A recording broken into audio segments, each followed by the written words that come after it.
गुरुर्ब्रह्मा गुरुर्विष्णू गुरुर्देवो महेश्वरा गुरु साक्षात परब्रह्म तस्मै श्री गुरुवे नमः. माझे सद्गुरू श्री चंद्रशेखर प्रभू यांचे अनमोल विचार मी तुमच्यासमोर मांडित आहे. कृपया तुम्ही लक्ष देऊन ऐकावे. सर्वात परमात्मा आहे, परमात्मातच सर्व आहे, परमात्माच सर्व काही झालेला आहे. या तिन्ही निष्ठा जीवनमुक्तीच्या अभ्यासाला आवश्यक आहेत व पूर्ण खऱ्या आहेत. माझ्यासह हे सर्व काही परमात्म्यास्वरूप आहे व अभ्यासात वरील तिन्ही गोष्टी अंतर्भूत होतात, म्हणून हा अभ्यास नित्य करावा. हे सर्वात श्रेष्ठ साधन आहे की जे काही अनुभवास येते ते सर्व परमात्म्यास्वरूपच आहे व हे त्रिवार सत्य आहे. याला अनुभवात आणण्याचा प्रयत्न करणे हाच खरा योगाभ्यास आहे. ज्याच्याने सर्व परमात्मा स्वरूपाची अनुभूती येते तीच खरी ज्ञाननिष्ठा आहे. परमात्म्याशिवाय दुसरे काहीच सत्य नाही व जे जे भासते त्याला मृगजळाप्रमाणे मिथ्या समजावे. परमात्मा सत्य आहे. हे तिन्ही कालात अबाधित, एक, अखंड, अजर, अमर व सर्वव्यापक आहे व त्याच्याशिवाय त्यात जे काही भासते ते मिथ्या आहे. हे चिंतन सतत करावे. परमात्मा सर्वत्र व्यापक आहे, सर्व शक्तिमान आहे असे सर्वजण म्हणतात. जर परमात्मा सर्वत्र आहे तर जगत कोठे आहे? जेथे जगत आहे तेथे परमात्मा नाही व जेथे परमात्मा आहे तेथे जगत नाही. एका जागी दोन वस्तू राहू शकत नाहीत. तथापि जे दिसते ते आरशातल्या प्रतिबिंबाप्रमाणे किंवा पाण्यातल्या प्रतिबिंबाप्रमाणे किंवा मृगजळाच्या पाण्याप्रमाणे किंवा जादूगाराने केलेल्या खोट्या रूपाप्रमाणे मिथ्याच दिसते. याप्रमाणे परमात्मा सत्य आहे, सर्वत्र आहे व त्याच्यात हे जगत मिथ्या भासते. या सत्य गोष्टीला जाणून चित्ताला सदा अविकारी व शांत ठेवून शरीराचे कर्तव्य कर्म करीत राहावे व आसक्ती व फलेच्छाचा त्याग करावा. परमात्मा सर्वत्र आहे, सर्वज्ञ आहे, सर्व शक्तिमान आहे व सर्व प्राण्यांचा अकारण सुहृदय आहे व परमात्माच माझे वास्तविक रूप आहे. तोच प्राणीमात्रांचा अंतरात्मा आहे व तो आत्मा मी आहे. हे जाणल्यावर देखील अनेक जन्मांच्या संस्कारांमुळे मन याला मानायला तयार होत नाही. बुद्धी याचा स्वीकार करत नाही. आम्ही कसे आहोत?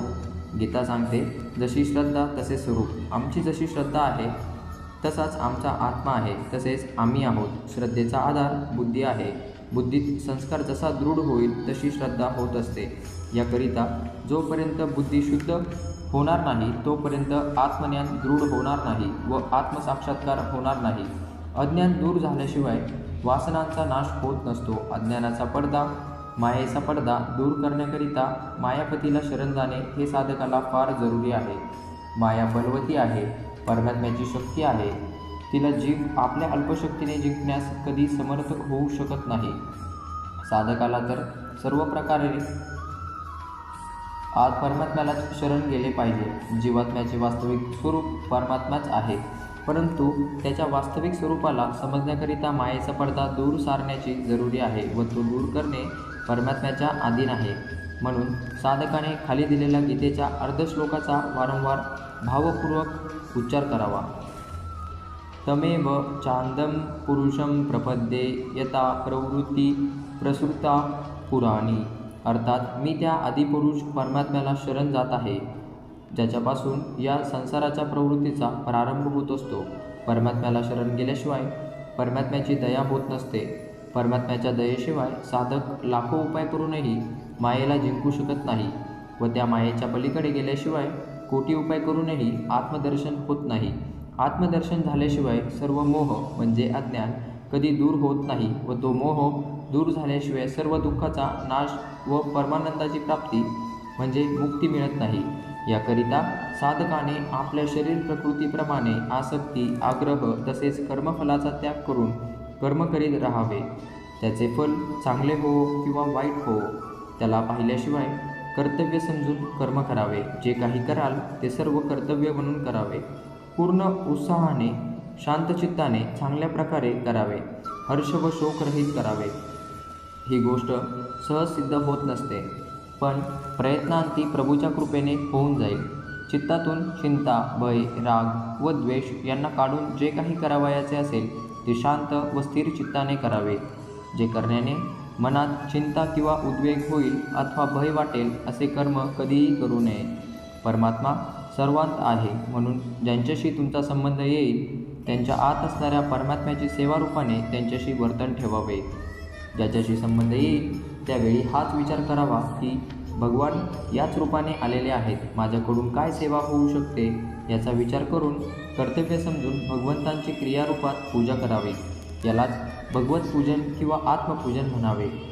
ही पूजा स्त्रीसाठी असो, मुलासाठी असो, स्थावर जंगम प्राणीमात्रासाठी असो, प्राणीमात्रात भूतमात्रात भगवान आहे, तोच आत्मा आहे, म्हणून कोणत्याही फळाची इच्छा न करिता ही पूजा करावी. या साधनाने सर्व जीवनात सर्व काळी भगवत पूजा किंवा आत्मपूजा होईल व यानेच आत्मदर्शन होईल. जगतात दोन आनंद आहेत, एक विषयानंद व दुसरा आत्मानंद. विषयानंदाचा अनुभव मन व इंद्रियांनी होत असतो. आत्मानंदाचा अनुभव वासनारहित शुद्ध बुद्धीने होत असतो. आपल्याहून भिन्न प्राणी पदार्थांपासून जो आनंद अनुभवास येतो तो विषयानंद म्हटला जातो, ज्यात दुसऱ्या प्राणी पदार्थाची जरुरी पडत नाही. उलट स्वतःला कोणत्याही कारणाशिवाय आनंदाचा अनुभव येतो त्याला आत्मानंद म्हणतात. विषयानंद नाशवान आहे, अल्प आहे, परिणामी आहे, तसेच दुःखदायी आहे. आत्मानंद महान आहे, शाश्वत आहे व अखंड सुखदाता आहे. जन्ममरणाच्या चक्रातून सुटण्यासाठी विषयानंदाच्या इच्छेचा त्याग करावा व आत्मानंदाचे इच्छुक बनावे व त्याकरिता प्रयत्न करावा. म्हणून मन व इंद्रियांच्या विषयांचा त्याग करून त्यांना स्वाधीन करून मनाला आत्म्यात लावावे. या साधनाचा सहज उपाय हा आहे की परमात्म्याची एखादी सुंदर मूर्ती किंवा चित्र घेऊन शास्त्रानुसार प्रेमाने पूर्ण भावनापूर्वक भक्ती करावी व जोपर्यंत मन केवळ शांत होऊन आत्मानंदाचा अनुभव करीत नाही तोपर्यंत या भक्तीला चालू ठेवावे, सोडू नये. आपण सुटली तर मात्र हरकत नाही. ही उपासना मनाला निर्विषयक करण्यात फार सहाय्यक आहे. उपासना किंवा भक्तीशिवाय लाखो उपायांनीही मन शांत व वासनाहीन होणार नाही. जोपर्यंत सर्व इच्छांचा त्याग होऊ शकत नाही तोपर्यंत उपासना करीत राहावी. लोकहित करण्याची इच्छा पण एक इच्छाच आहे. तसेच वैकुंठ प्राप्ती किंवा दिव्य लोकप्राप्तीची इच्छाही एक इच्छाच आहे. तसेच मोक्षाची इच्छाही एक इच्छाच आहे. जोपर्यंत इच्छामात्रांचा त्याग होणार नाही व आत्मानंदाच्या लहरींचा अनुभव येणार नाही तोपर्यंत उपासना कधीही सोडू नये. मूर्ती उपासना सुलभ आहे. जीवित प्राण्यांची, गुरूंची अथवा महापुरुषांचीही उपासना होत असते, परंतु त्यात मन नेहमी स्थिर, एकरस, श्रद्धासंपन्न राहणे कठीण असते. श्रद्धेशिवाय उपासना व्यर्थ आहे. उपासनेचा पायाच श्रद्धा आहे. म्हणून सगुण परमात्म्याची एखादी प्रतिमा किंवा चित्र घेऊन उपासना करण्याने लवकरच लाभ होतो. मूर्ती किंवा चित्राकडे एकसारखे टक लावून पाहत जावे. एका अंगावर दृष्टी ठेवल्याने डोळे व मन थकले तर दुसऱ्या अंगावर दृष्टी लावावी. तिथे पण थकवा लागेल तर तिसऱ्या अंगावर दृष्टी लावावी. तिथे पण थकवा वाटेल तर डोळे बंद करावेत. बंद केल्यावर जे दिसेल त्याकडे पाहत राहावे. नंतर पुन्हा डोळे उघडून मूर्ती किंवा चित्राकडे पाहावे. याप्रमाणे अभ्यास करावा. जसे करीत असताना मनाला व्याकुळता वाटेल तर जप करावा. याप्रमाणे ध्यान व जप आळीपाळीने करीत राहावे. ध्यानाने थकवा येईल तर जप करावा व जपाने थकवा वाटल्यास ध्यान करावे. भगवन नामाचे उच्च स्वराने कीर्तन केल्याने मनोनाश लवकर होतो. सूर व ताल सहित एकट्याने किंवा समुदायात उच्च स्वराने कीर्तन करावे. कीर्तनाने परमात्म्याचा साक्षात्कार फार लवकर होतो. हे सर्व करतेवेळी कोणतीही आशा, इच्छा अथवा अभिमान तर ठेवता कामा नये. भक्ती करतेवेळी माया किंवा कीर्तीची इच्छा असेल तर नाशवान वस्तू मिळतील व फक्त परमात्मा प्राप्तीचीच जर इच्छा असेल तर तितक्याच प्रयत्नाने किंवा कमी प्रयत्नाने परमात्मा प्राप्त होईल. परमात्मा सदा सर्वत्र आहे, सर्वशक्तिमान आहे, सर्वज्ञ आहे. निष्काम भक्तीने चित्त स्वच्छ होताच तो त्यात लगेच प्रगट होतो. जोपर्यंत तो प्रकट होत नाही तोपर्यंत समजावे की माझ्यात कोणती ना कोणती मायेची किंवा कीर्तीची इच्छा वर्तमान आहे, त्यामुळे तो प्रकट होत नाही. सर्व इच्छा निघून गेल्या की भगवान अवश्य प्रकट होतात. केवळ सावधानपणे लक्ष ठेवावे की मन काही संकल्प किंवा इच्छा तर करीत नाही ना. जर करीत असेल तर ते बंद करावे. काम, क्रोध व लोभ ही तिन्ही दुःखाची द्वारे आहेत. या तिघांचा त्याग करणारा भक्त लवकरच तरून जातो. काम, क्रोध, लोभ याचे कारण इच्छा आहे. इच्छेचे मूळ आहे. विषयात सुख बुद्धी ती आत्म्याच्या अज्ञानामुळे होत असते. त्याचे मूळ सापडणे संभव नाही, परंतु आत्मज्ञानानेच त्याचा नाश होतो व ते आत्मज्ञान निष्काम भक्तीने होते. ज्याच्यात हे जगत उत्पन्न होते, ज्याच्यामुळे हे स्थिर राहते व शेवटी ज्याच्यात लय पावते त्यालाच परमात्मा म्हणतात. तो परमात्मा सर्वत्र व्यापक, सर्वशक्तिमान, सर्वज्ञ व सर्वांचा सुहृदय आहे. जेथे दृढ भावना व श्रद्धापूर्वक भक्ती आहे तेथे तो प्रकट होतो. परमात्मा पिंजरातल्या पोपटाप्रमाणे काही प्राणीमात्रात राहत नाही, परंतु जसे लाकडात अग्नी आहे, दुधात व्यापक तूप आहे, तरंगात पाणी आहे, त्याप्रमाणे परमात्मा सर्वात व्यापक आहे. म्हणून ज्या कोणत्या मूर्तीत मन, श्रद्धा व प्रेम करते त्या मूर्तीची उपासना करण्याने त्या मूर्तीत जो अमूर्त परमात्मा आहे तो प्रकट होत असतो. मूर्ती किंवा चित्र परमात्मा नाही हे सर्वांना ठाऊक आहे, परंतु मूर्ती किंवा चित्र अथवा सर्व प्राणी पदार्थात अमूर्त परमात्मा व्यापक आहे. म्हणून कोणत्याही मूर्तीची उपासना करताना मूर्तीच्या बाह्य स्वरूपाला लक्ष्य करून उपासना करू नये, परंतु मूर्तीत व्यापक जे अमूर्त स्वरूप जो परमात्मा स्वरूप आहे त्याला लक्ष्य करून उपासना करावी.